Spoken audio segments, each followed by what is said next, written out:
Hi, പുതിയൊരു വീഡിയോയിലോട്ട് സ്വാഗതം. ഇന്ന് വന്നിരിക്കുന്നത് കുറച്ച് ദിവസം കൊണ്ട് സോഷ്യൽ മീഡിയയിൽ കറങ്ങി നടക്കുന്ന ഒരു ന്യൂസാണ്.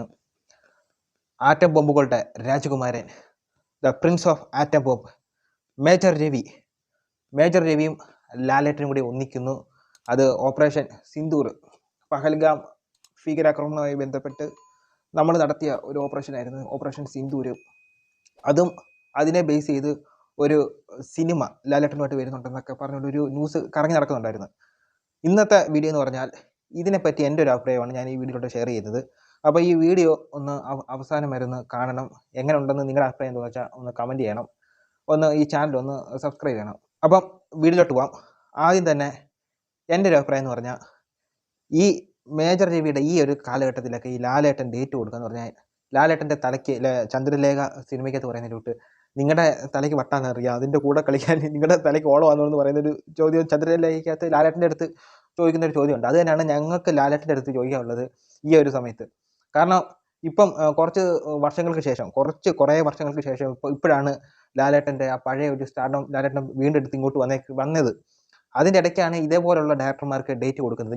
എൻ്റെ ഒരു അഭിപ്രായം, ഏതൊക്കെ ഡയറക്ടർമാർക്ക് ഡേറ്റ് കൊടുക്കണ്ടെന്ന് പറഞ്ഞുകൊണ്ട് എൻ്റെ ഒരു വീഡിയോ ഞാൻ നേരത്തെ ചെയ്തിട്ടുണ്ടായിരുന്നു. അത് നിങ്ങൾ കണ്ടിട്ടില്ലെങ്കിൽ ഞാൻ അത് ഡിസ്ക്രിപ്ഷനിൽ ഇട്ടേക്കാം, അതുകൂടെ ഒന്ന് കാണുക. അതിനകത്ത് ഏറെക്കുറെ ലെജൻഡറി ഡയറക്ടർമാരാണുള്ളത്. അതിൽ നിങ്ങൾക്ക് ഇഷ്ടപ്പെട്ട ഡയറക്ടർമാരും കാണും, ഇഷ്ടപ്പെടാത്ത ഡയറക്ടർമാരും കാണും. കൂടുതലും ലെജൻഡറി ഡയറക്ടർമാരാണ് ഞാൻ ഉൾക്കൊള്ളിച്ചേക്കുന്നത്. ആ ഒരു വീഡിയോ, എൻ്റെ ഒരു അഭിപ്രായം ഞാൻ ഒരു വീഡിയോ ചെയ്തിട്ടുണ്ടായിരുന്നു, ഞാൻ ഡിസ്ക്രിപ്ഷനിൽ ഇട്ടേക്കാം. പിന്നെ ഇപ്പോഴത്തെ വിഷയം മേജർ രവിയിലോട്ട് വരുവാണെങ്കിൽ, ആദ്യം ചെയ്ത പടം തൊട്ട് നമുക്ക് തുടങ്ങാം. ലാലേട്ടനെ വെച്ചാണ് പുള്ളിക്കാരൻ ആദ്യമേ പിടിച്ചത്. കീർത്തി ചക്ര എന്ന് പറയുന്ന ഒരു പടം വെച്ച്. കീർത്തി ചക്ര ആ സമയത്ത് അത്യാവശ്യം ഓടിയതാണ് എന്ന് പറഞ്ഞാൽ, കുറേ വർഷങ്ങൾക്ക് ശേഷമാണ് ആ സമയത്ത് കുറേ വർഷം അതിന് മുമ്പ് ജോഷി ഒക്കെ ചെയ്തിട്ടുണ്ട്. അതിനുശേഷം കുറേ വർഷങ്ങൾക്ക് ശേഷമാണ് ഒരു ആർമി പടം ലാലേട്ടനെ വെച്ച് ചെയ്യുന്നത്.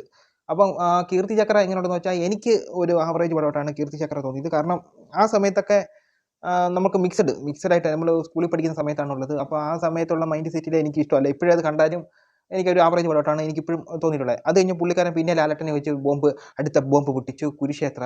അതിനുശേഷം കണ്ടഹാർ, ആറ്റം ബോംബ് പൊട്ടിച്ചു. അതായത് ബോളിവുഡിൽ നിന്നൊക്കെ അമിതാഭ് ബച്ചനെയൊക്കെ കൊണ്ടുവന്ന് ആറ്റം ബോംബ് തിയേറ്ററിൽ ഇട്ടിപ്പിച്ച പടമാണ് കണ്ടഹാർ.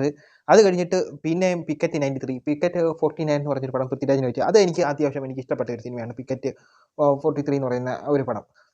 അത് കഴിഞ്ഞ് പിന്നെ മിഷൻ 90 ഡേയ്സ്, ആറ്റം ബോംബ് മമ്മൂക്കായെ വെച്ച് രണ്ടാമത്തെ പടമാണ് മമ്മൂക്കയെ വെച്ച് ചെയ്ത് 8 പക്ഷേ അത് കഴിഞ്ഞിട്ട് പിന്നെ ഇപ്പം കുറേ വർഷങ്ങൾക്ക് ശേഷം പിന്നെയും ചെയ്തിട്ടുണ്ട് കർമ്മയോഗ്യ എന്നൊക്കെ പറയുന്നുണ്ട് ഒരു പടം. ഓരോ പടങ്ങൾ പടച്ചു വിട്ടിട്ടുണ്ടായിരുന്നു. അതിനുശേഷം ഈ സമയത്ത് പിന്നെ ഒരു കാര്യം എന്ന് പറഞ്ഞാൽ, പുള്ളി ചെയ്ത ആർമി പടങ്ങളെ പറ്റി ഞാൻ ഒന്ന് പറയാം. പുള്ളി ചെയ്ത പടങ്ങൾ മലയാളത്തിനെ കൂടാതെ അതിൻ്റെ ഒരു ക്വാളിറ്റി എനിക്ക് തോന്നിയ ക്വാളിറ്റി എന്തുവെന്ന് വെച്ചാൽ, 2016 ഉറി എന്ന് പറഞ്ഞൊരു പടം ഇറങ്ങിയിട്ടുണ്ടായിരുന്നു ബോളിവുഡിൽ നിന്ന്.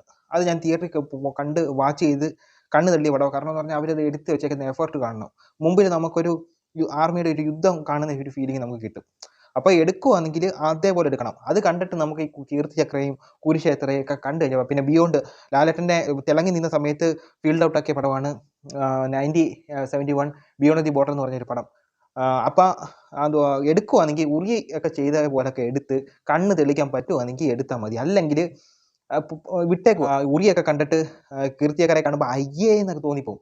ഈ മലയാളത്തിൽ എടുത്ത് വെച്ചേക്കുന്ന ഫീൽഡ് ഇത് കണ്ടിട്ട് അയ്യെന്ന് തോന്നിപ്പോവും.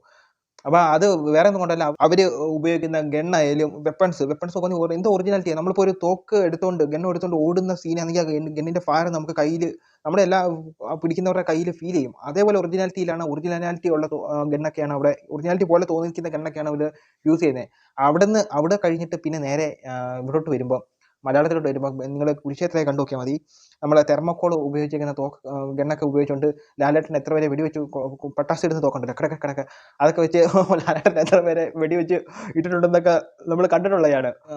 ഓപ്പറേഷൻ സിന്ദൂറിനെ വെച്ചൊക്കെ പടം ചെയ്യണമെങ്കിൽ അത് നല്ലൊരു ബജറ്റും വേണം. അത് എടുക്കാൻ അറിയാവുന്നവരുടെ കയ്യിലും കിട്ടണം. അല്ല, പ്രിയദർശൻ നിങ്ങൾക്കറിയാമല്ലോ, അറബിക്കടലിൻ്റെ സിംഹം എന്ന് പറഞ്ഞൊരു പടം എടുത്ത് പരിചയമില്ലാത്ത പടം എടുത്ത് പാളിച്ച കാര്യം അറിയാലോ. അത് ആ പരിപാടി തന്നെയാണ് ഇപ്പം ഈ പുള്ളിയും ചെയ്യാൻ പോകുന്നത്.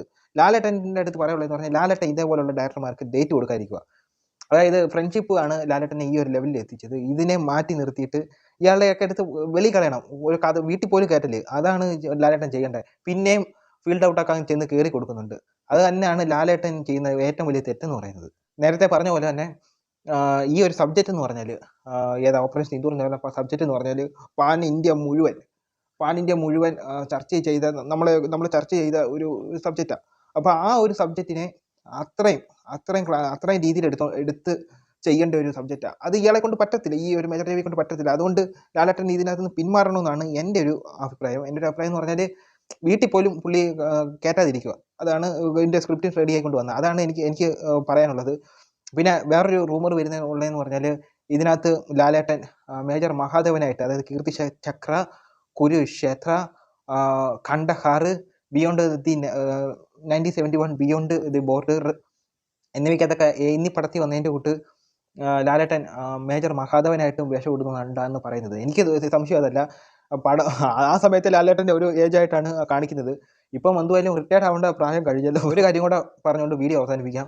എനിക്ക് ടോട്ടലി പറയാനുള്ളതെന്ന് പറഞ്ഞാൽ ലാലേട്ടൻ ഇതിനകത്ത് നിന്ന് പിന്മാറുക. വേറെ നല്ല എത്രയോ ഡയറക്ടർമാർ കിടക്കുന്നു, അവർക്കൊക്കെ ഡേറ്റ് കൊടുക്കണോ? എന്തിന് ഇതേപോലെ ആറ്റം ബോംബ് ഡയറക്ടർമാർക്കൊക്കെ ഡേറ്റ് കൊടുക്കുന്നത്? ഞാൻ പറഞ്ഞതുപോലെ വീട്ടിലെ കയറ്റാതിരിക്കുക ഇതേപോലൊക്കെ ഉള്ള ഡയറക്ടർമാരെ. അപ്പോൾ ഇത്രയും പറഞ്ഞുകൊണ്ട് വീഡിയോ അവസാനിപ്പിക്കാം. അടുത്തൊരു വീഡിയോ വരുന്നതേ. ബൈ.